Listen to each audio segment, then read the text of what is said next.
Hi, everyone. Welcome to Second Wind Women. I'm here today with Kat Rambo.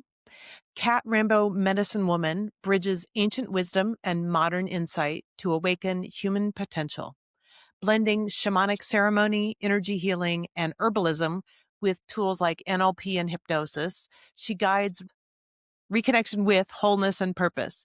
Through coaching, ceremony, and teaching, she makes growth accessible, grounded, and efficient. It's time for us to feel free and expansive. And her quote is, "The secret to rapid and sustainable evolution is balanced integration." Okay, we're done. That's it. We got the piff. We've got the whole That's the whole shebang. story. Well, welcome, Kat. I am so happy to talk with you today. Let's get into it. Let's talk about like your journey and where you started and what your turning point is and where you are now. Right. That's a small question, right? Oh yeah, no problem. First, thank you so much 3 for having sentences me, or Amanda. less. Right. Oh God. It's a Mm. haiku that I'll give you, right? Wow. Tall order. Thank you so much for having me. I love your mission and I love that I love what you're sharing because I feel like, in the past life changes were only for a midlife crisis, but now we have access to information and resources and opportunities like never before. And the reinvention process is so available. And we should, why not? Right. And so I'm watching people come into my practice having a midlife crisis way sooner and sometimes way later or having multiple of them. And I love it. I love those transition spaces. And I think what you're doing is empowering that process. And I love that. So thank you for having me. I love it. I'm grateful to share this space with you. My own identity crisis came a little bit early too. I started school in physics, like quantum mechanics, aerospace, engineering, like all very small, very large, anything without answers. That's what I wanted. And then I switched to finance. I had a career in finance doing C-suite stuff. I did the CFO thing for a while. I did commercial real estate, mortgage note placement, investing, very technical, very numbers, data driven, very male dominated, very action oriented type of energy. And I liked it. But I was still in this like weird seeking purpose and meaning in life. I never really was in love with that. I'd find reasons to be excited and self motivate, but I knew that there was something else. And I went through, Yeah, and it seems like you were like really focused on these very, very analytical spaces, right? And the interesting thing about analytical spaces is that there is a right and a wrong, Mhm, whereas in real life, mhm, maybe things are more complicated. absolutely. I Yeah. didn't think of it that way. I really like the way you put that because, yeah, you can get creative, but I mean, there's laws and regulations. There's a way of doing things. There's the form you have to fill out. There is a right and a wrong Yeah. way of doing things. And no matter how much creativity that you give to your process, it is or it isn't that way.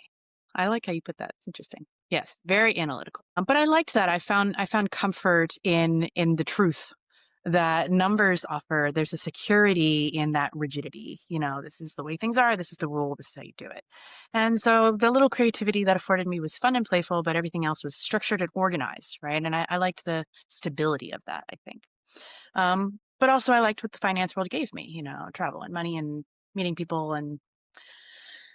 But then I went through what a lot of different cultures call different things, but we can call it the new way of saying it's called shaman sickness. I got sick, and then my whole life fell apart, and I had to learn how to help myself. And then I opened an herbalism brand. I took that same precision of my science background and research and paired it with the rigor of the finance, synthesizing information, bringing together a lot of data that the finance experience had brought me and put that into the herbalism practice and started working really quickly. It was just for me, and then my friends needed things, and then their friends needed things, and then all of a sudden I'm being asked like, why do you keep doing this? Open something. I'm like, oh, that's right. I work in business. I can open something. It's a business. So I'm like, okay, let's pair these together and make something. And I had a great time at an apothecary wellness center. I had other practitioners working under me. It was great. And then I realized that it was sort of like half half. I was sort of one foot in one world, one foot in the other, sort of moonlighting,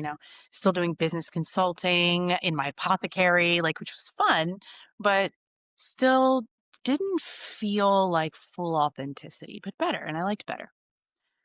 Then I went through the lose everything phase. And I had a partner at the time and did that relationship very dramatically. And then I had another health issue, and then my last three big clients all lost them all within like 48 hours, crashed my car, like everything, right? And my mother came to pick me up from the hospital at 3 o'clock in the morning, and I was laughing. And I know that sounds nuts, and she, of You were course, laughing? yeah, she said, "Did you hit your head? Like, what happened?" I was like all banged up coming from out of I totaled the car. It was bad. And I was laughing because one, I was grateful that I was not in worse shape, first of all.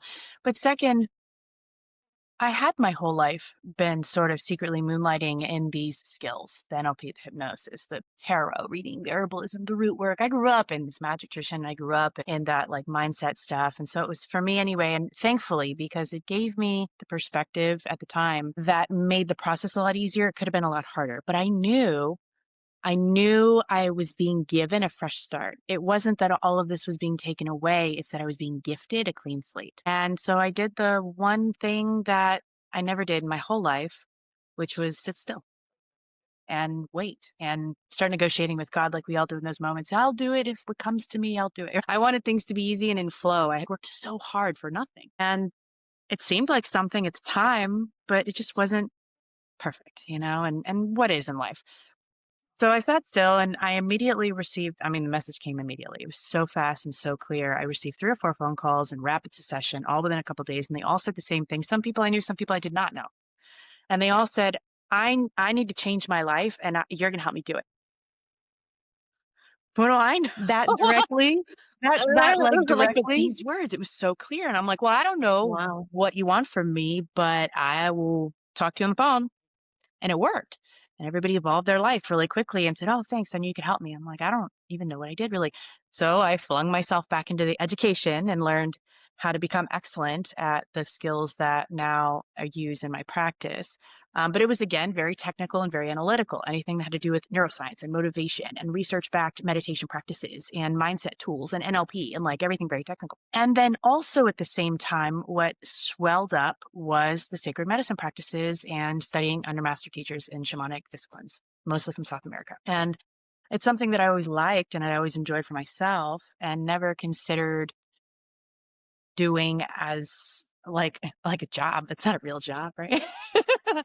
And I mean, it depends on who you talk to, but yeah. right. Well, as my father said, no one's going to pay you to interpret their dreams. That's not a real job. And I said, okay, I'm going to try it anyway. So I made this pact with whatever and said, this is what I'll do. So I did it. And to this day, almost a decade later, I'm having the time of my life. But I'm grateful that in a lot of ways, I was required to have that transition. And so my friends joke with me, yeah, you're another case of someone who doesn't use their education and their work. And I always respond, au contraire, au contraire. I use everything that I learned because one, I have my own practice, so I have to apply my business development skills. So sales and marketing is all about communication, which NLP and hypnosis also is, and coaching and therapy is also all communication.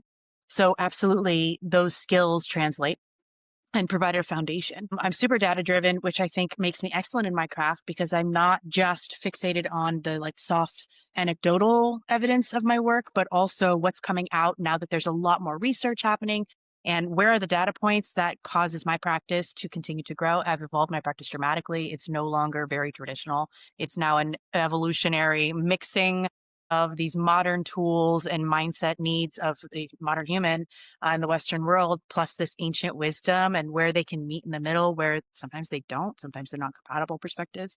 And being able to synthesize that data and that information and those viewpoints totally comes from aptitude in like marketing and negotiating that came out of business space. So I Right. totally feel like these are useful skills that I use all the time in my practice and don't feel like it was a waste at all. In fact, I feel like not only am I more grateful for what I do now, but also this background in rigor gave me the way of thinking that has produced excellence in my craft now. So Right. I don't think it's a huge transition at all now looking at it. At the time, it felt like a total life upside down flip, right? But now it doesn't feel like a big transition because I see where it's coming together. And my fixation now is on integration, which is how you take your ceremony experience and turn it into a real life change, right? Mhm. And also how to understand. visionary states. We don't really even interpret dreams in our culture. You expect to understand a visionary state, Right.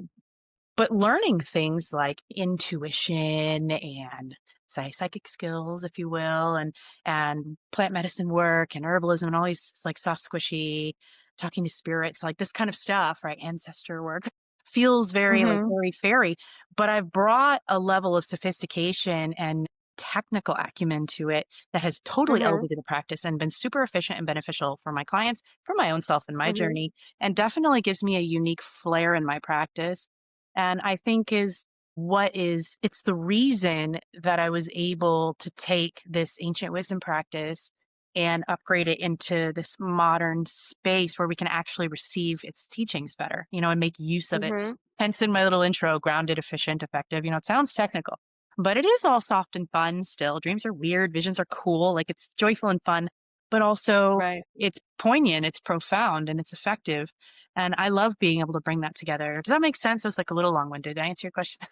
Oh, so good. I'm writing down all the stuff that I can ask you about. Oh my gosh. That's great. Hi, it's Karen. I wanted to remind you guys to go to secondwindwomen.com/community dash offers to see all the offers from our guests for free meetups, discounts on products, consults, etc. So do check that out, and don't forget that we are here to support you. We can help you with Google Ads, we can help you with websites, we can help you with Facebook and Instagram ads, we can help you with Google reviews.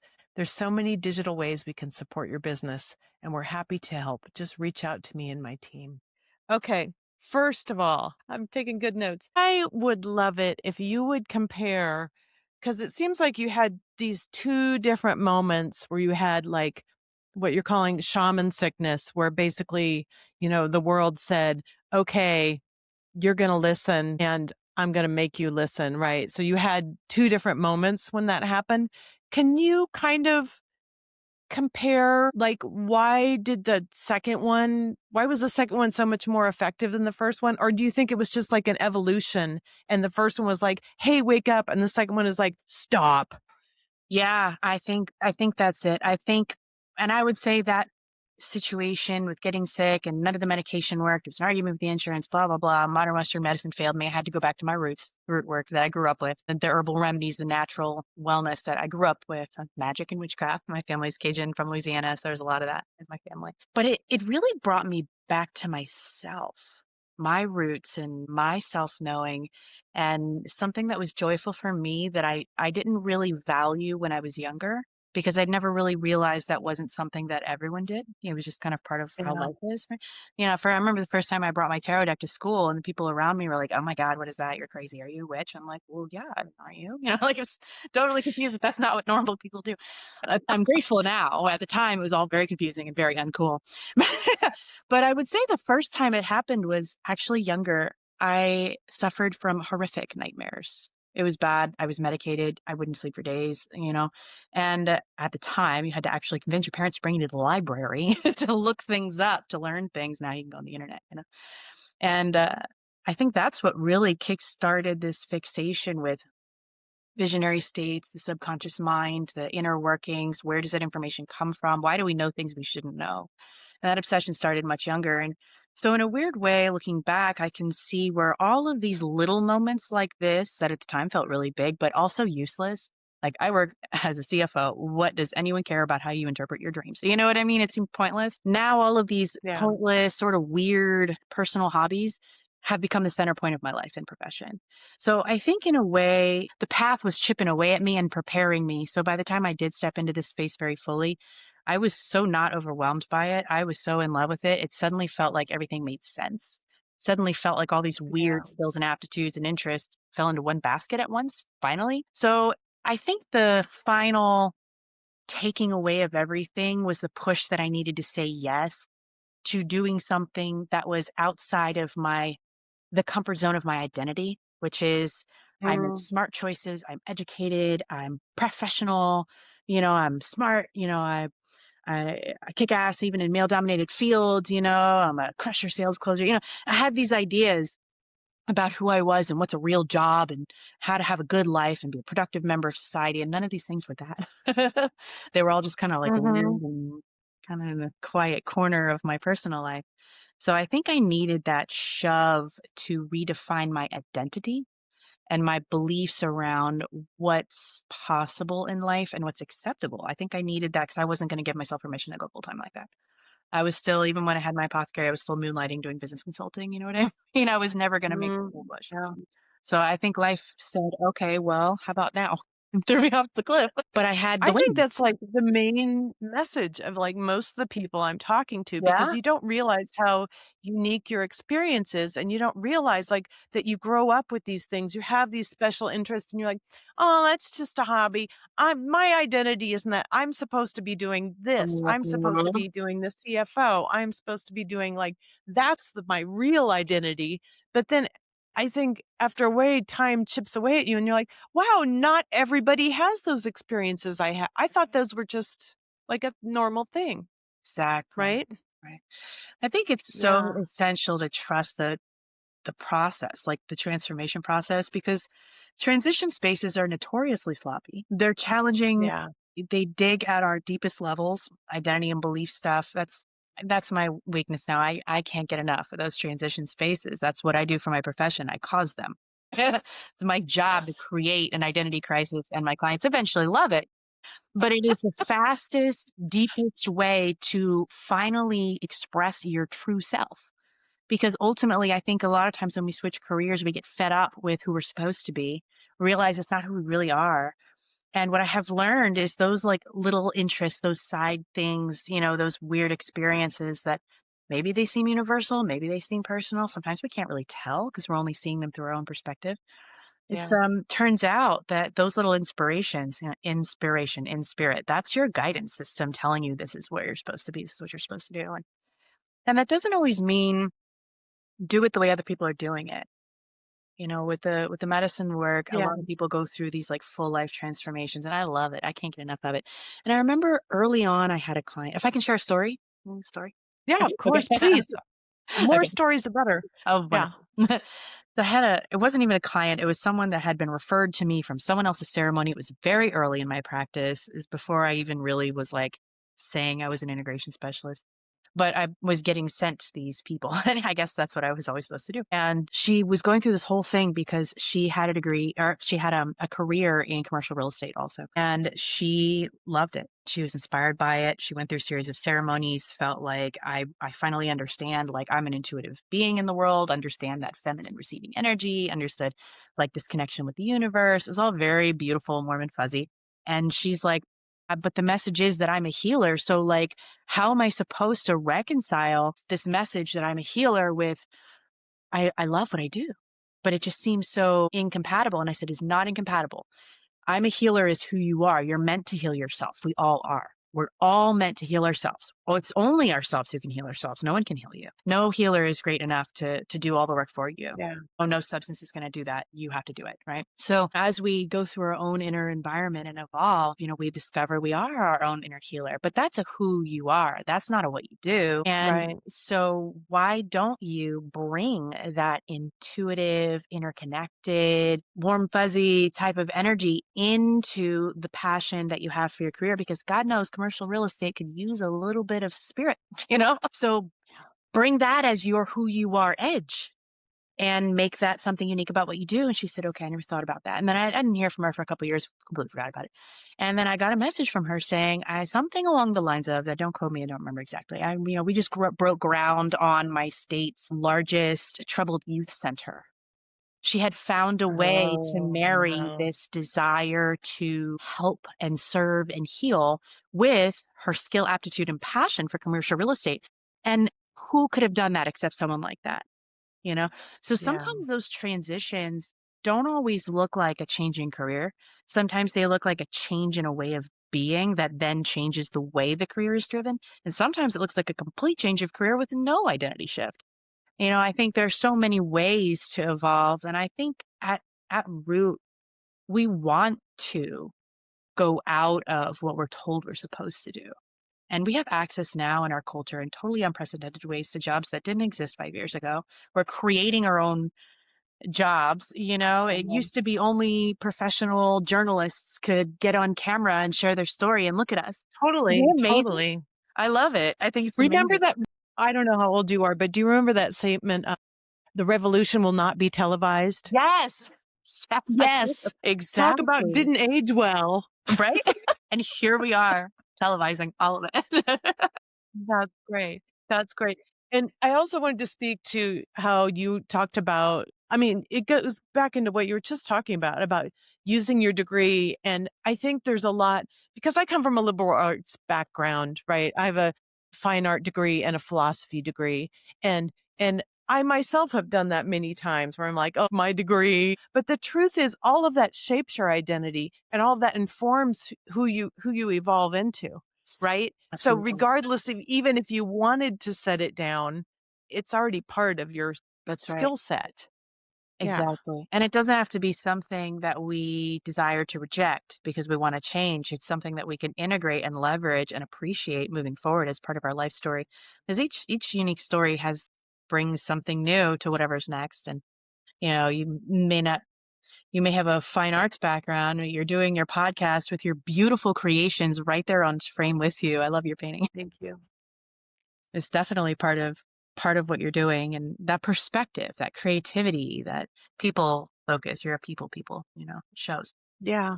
Yeah. I mean, yeah, perspective is everything, right? It Mhm. really is. And I love your transform you catalyze identity crises. That's amazing. It is. It's special. So I wanted to ask you about your whole where you were talking about interpreting dreams and interpreting visions. So when you work with people, are you like leading them in like ceremony trance states or are you interpreting experiences that people have already had? Like how does that work when you're working with people? Oh, I love the question. All of the above. So I find that it's really like three gradients. Gradient one is the ritual ceremony experience. This usually includes a shamanic medicine. That would be a substance, right? Depending on where I am. Like some things are more acceptable than others. Mhm. And that is specifically designed to create a trance state. It's not just the medicine that does that work. The shaman also guides that experience and creates the visionary environment. The Buddha's middle road is the hypnosis. Actually, I do a lot of past life regressions. I do guided meditations. Whenever I do like energy healing on someone, I invite them to participate in the process and witness and be part of their own healing experience. I think that's way more powerful than having someone just do the work Mm. for you. So Yeah. I've been doing that a lot, and that comes with a lot of visionary experience. And then phase three is on the spectrum is I'm getting in people that are coming from other people's programs. And that can be people who have had visions, which is happening a lot more now than before. We talk about it a lot more. It's happening more. Or who have had dream experiences they want to unpack. Sometimes we use that as a form of therapy. Sometimes we just explore the dreamscape. It's very exciting.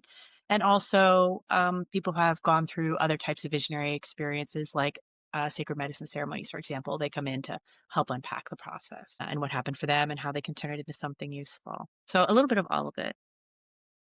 So do you think that when you're having quote unquote a vision that if it's do you differentiate between those that are like brought on by either, meditation or some kind of ceremony versus like a spontaneous vision? How do are those all equally the same?